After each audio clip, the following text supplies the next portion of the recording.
Hi good morning. और आज हम बहुत ही इंपॉर्टेंट चैप्टर डिस्कस करेंगे इंग्लिश ग्रामर में, जिसका नाम है टेंस। टेंस का हिंदी होता है ये बचपन में शायद आप लोगों ने पढ़ा होगा, बट हम थोड़ा बहुत देखते हैं पहले ओवरव्यू इस चैप्टर के बारे में। ये हमारा कॉम्पिटिटिव पॉइंट ऑफ व्यू से भी बहुत ही इंपॉर्टेंट चैप्टर है, क्योंकि बहुत सारे, अगर हम ये कहें कि जो हमारा चैप्टर वो डायरेक्टली इनसे रिलेटेड है। अगर हम एडवांस लेवल पे देखें, चाहे जितने भी हमारे कॉम्पिटिटिव एग्जामिनेशंस होते हैं इंटर लेवल पे, या जिसमें भी अगर इंग्लिश आता है कोई वैसा एग्जामिनेशन हो, उसमें टेंस बहुत ही इंपॉर्टेंट रोल होता है। क्योंकि बहुत सारे, अगर मैं ये कहूं कि जो हमारे चैप्टर्स हैं इंग्लिश ग्रामर के, वो डायरेक्टली टेंस से रिलेटेड है। वॉइस, नरेशन, यानी बहुत ज्यादा मार्क्स हम कैरी कर सकते हैं अगर हम टेंस को अच्छे से समझ ले। तो आइए हम टेंस को देखते हैं थोड़ा डिटेल्स में। ठीक, तो सबसे पहले टेंस क्या होता है, टेंस बना कैसे, टेंस में क्या पढ़ते हैं, और टाइम एंड टेंस, ये हमने एक नाम सुना हुआ है टाइम एंड टेंस, उससे इसका क्या रिलेशन है। तो इन सभी चीजों को हम देखेंगे आज इस चैप्टर। सबसे पहले टेंस क्या है, टाइमिंग ऑफ एन एक्शन, यानी किसी काम के होने का समय, किसी काम के होने का समय काल कहलाता है। ठीक है ना, टेंस कहलाता है। अब एक बात समझनी है, यहां पर एक वर्ड आया जिसको बोल रहे हैं पर काम। थोड़ा थोड़ा नाम सुना सा लग रहा है। काम किस चीज को डिनोट करता है पार्ट्स ऑफ स्पीच में? वर्ब को। हमने पढ़ा भी है, वर्ब यानी क्रिया, यानी वर्ब को हम यहां देखते हैं कि काम रिप्रेजेंट करता है, यानी जो काम के बारे में पढ़ते हैं वो क्या आता है, हमारा वर्ब सेक्शन होता है। यानी हम ये भी कह सकते हैं कि वर्ब जो होता है टेंस का ही मतलब रिलेटेड है। वर्ब अगर मैं बताऊं तो, ठीक है ना, यानी वर्ब का रिलेशन टेंस से रिलेशन है। और वो क्या है मैं आपको दिखाता हूं। हमने वर्ब के बारे में आपको बताया था कुछ चीजें, अगर आपको याद होगी तो, या फिर आप एक बार उन वीडियो लेक्चर्स को वर्ब का जरूर देखें, इनिशियली देखें। हालांकि मैं कुछ बेसिक पॉइंट्स यहाँ पर डिस्कस कर रहा हूं वर्ब के बारे में, कि वर्ब जो होता है वो चार चीजों को इंडिकेट करता है। वो इंडिकेट्स करता है, वो कौन कौन सी चीजें हैं जरा देखिए। स्टेट्स बताता है, ठीक है, पोजीशंस को बताता है, एक्शन को बताता है, और मोड ऑफ एक्शन को बताता है। ये हम लोगों ने वर्ब के बारे में पढ़ा था कि verb is a word which indicates states, position, action and mode of action. तो अगर हम एक्शन की बात करें, एक्शन यानी कहने का मतलब होता था यहां पर काम, यानी कार्य। तो ये हमने स्टेट्स पढ़ लिया है, पोजीशन पढ़ लिया है, जिसमें जैसे मैं खुश हूं, अगर प्रेजेंट में मेरी अवस्था मैं खुश था, पास्ट में मेरी अवस्था कोई बता रहा है। पोजीशंस यानी अधिकार, जब संबंध की बात करते हैं तो इन दोनों को हम लोगों ने पढ़ा था। इसको हम हेल्पिंग वर्ब भी बोलते हैं। आई बस समझ में आपको? देखिए, हेल्पिंग वर्ब में हम लोगों ने इनको पढ़ा था, इजेमार और वाजवेयर। अब हम बात करते हैं एक्शन के बारे में। एक्शन यानी कहने का मतलब टेंस, यानी जो हमारा टेंस जो पार्ट है वो वर्ब का पार्ट है, और वर्ब का कौन सा पार्ट है? एक्शन। कौन सा? एक्शन। तो पूरे वर्ब में हम जो थर्ड है हमारा एक्शन, उसके बारे में टेंस के बारे में टेंस में पढ़ेंगे। अब टाइमिंग ऑफ एन एक्शन, यानी किसी काम के होने का जो समय होता है उसी को हम लोग क्या कहते हैं? टेंस कहते हैं। ठीक है, उसको हम लोग क्या कहते हैं? टेंस कहते हैं। चलिए, तो इसके आगे थोड़ा बहुत हम समझते हैं, कुछ हम देखते हैं। अगर टेंस का डेफिनेशन हमें लिखना हो तो ये लिख सकते हैं, to express the timing of action, क्या कहलाता है हमारा टेंस का। एडवांस लेवल पर अगर हम देखेंगे तो इसमें इस चैप्टर का नाम थोड़ा सा बदल जाता है, उसको बोलते हैं टाइम एंड टेंस। ऐसा क्यों कहते हैं? तो इसके पहले हम थोड़ा सा एक ही कॉन्सेप्ट को समझते हैं कि अगर कोई भी एक्शन हो, यानी कोई भी अगर काम हो, ठीक है ना, तो अगर हम ये बात कहते हैं कि यानी वर्ब, कोई भी काम हो यानी एक्शन हो वो टाइम से रिलेटेड जरूर होता है। हालांकि टाइम एक डिफरेंट थिंग है और टेंस भी डिफरेंट थिंग है, लेकिन दोनों में सिमिलैरिटीज भी है और डिफरेंसेस भी है, उनको देखते हैं, पहले समझ लें।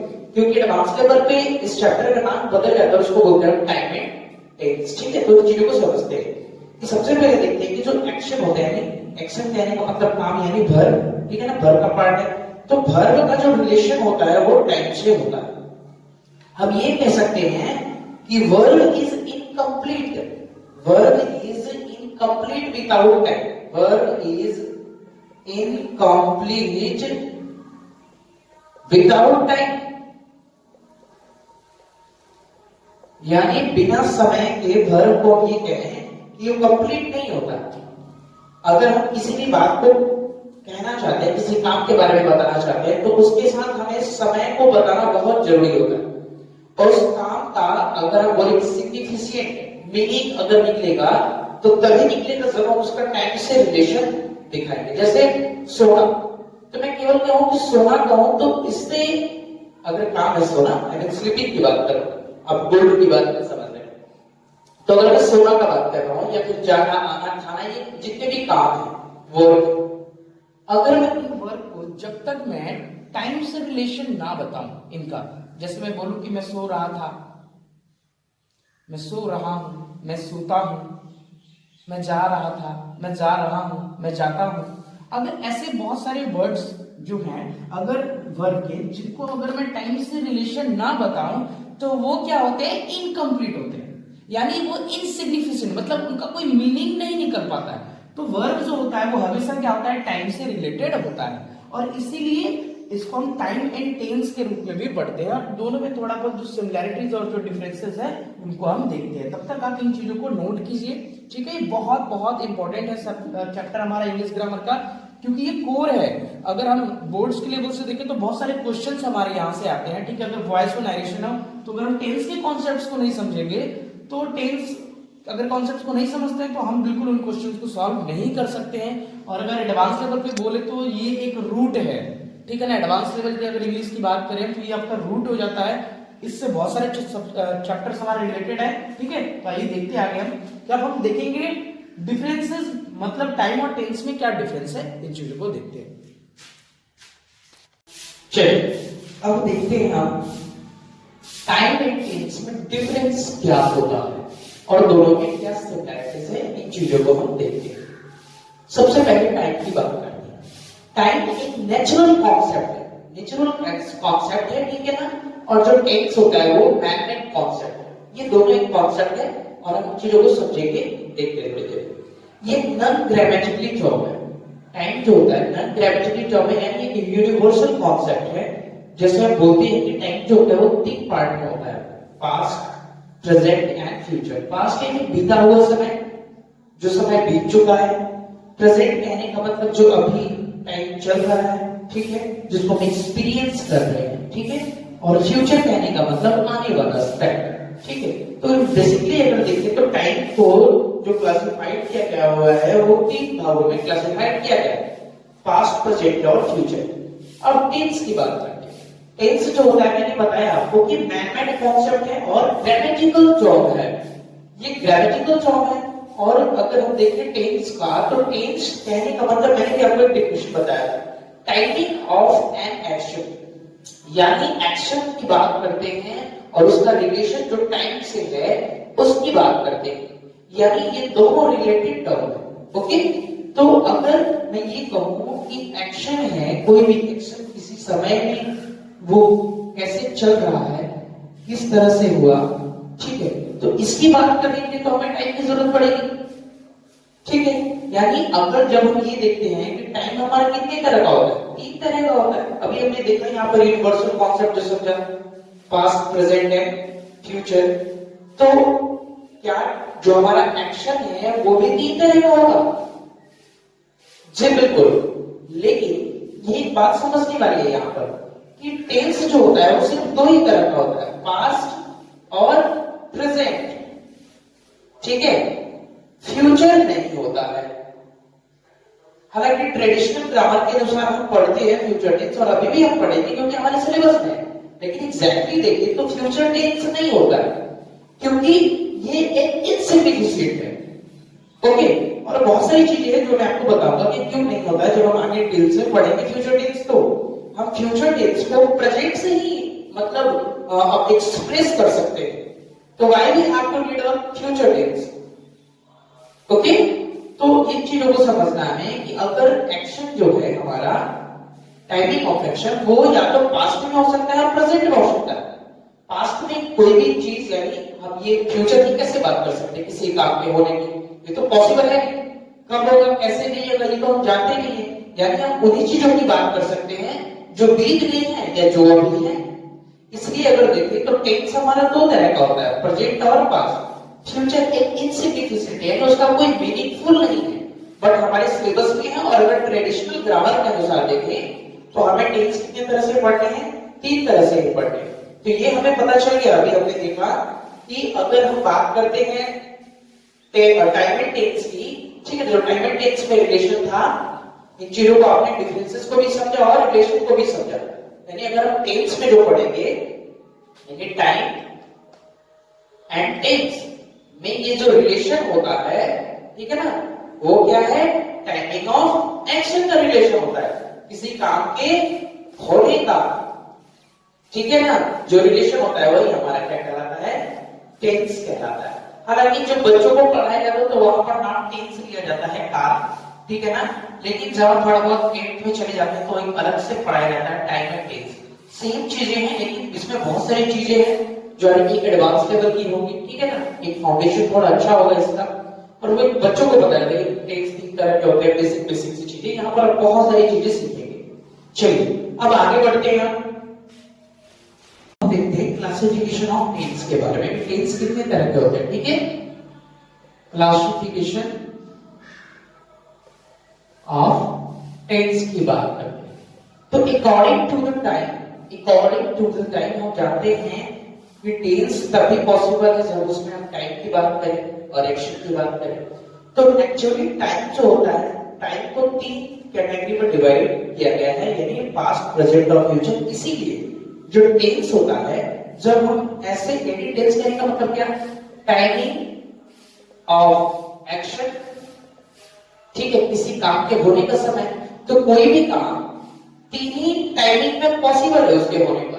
एक पास्ट में यानी बीते हुए समय में कोई काम हुआ हो, प्रेजेंट यानी अभी वर्तमान में वो काम चल रहा हो, ठीक है, और थर्ड आने वाले समय में वो काम होगा, ठीक है। इसलिए अगर हम देखें तो टेंस जो होता है वो कितने तरह का होता है, 3 तरह का होता है, because of the timing of action. यानी टाइम 3 तरह का होता है, इसलिए हमारा टेंस भी क्या होता है, 3 तरह का होता है, और 3 तरह से हम पढ़ते हैं, past tense, present tense, future tense. Past tense का अगर मैं हिंदी बताऊं तो आपका हो जाता है भूतकाल, भूत, हाँ, जो मर जाते हैं वो भूत बन जाते हैं, वो यही कॉन्सेप्ट है बॉस, यानी बीता हुआ काम सब भूत का, ठीक है। प्रेजेंट में बोलते हैं उसको वर्तमान काल, और फ्यूचर को बोलते हैं हम लोग भविष्य काल, ठीक है। लेकिन एकदम बेसिक से मैं बता रहा हूं आपको, हम अभी बेसिक केवल देख रहे हैं, इसका एडवांस अगर भी देखेंगे, आगे बढ़ते रहेंगे।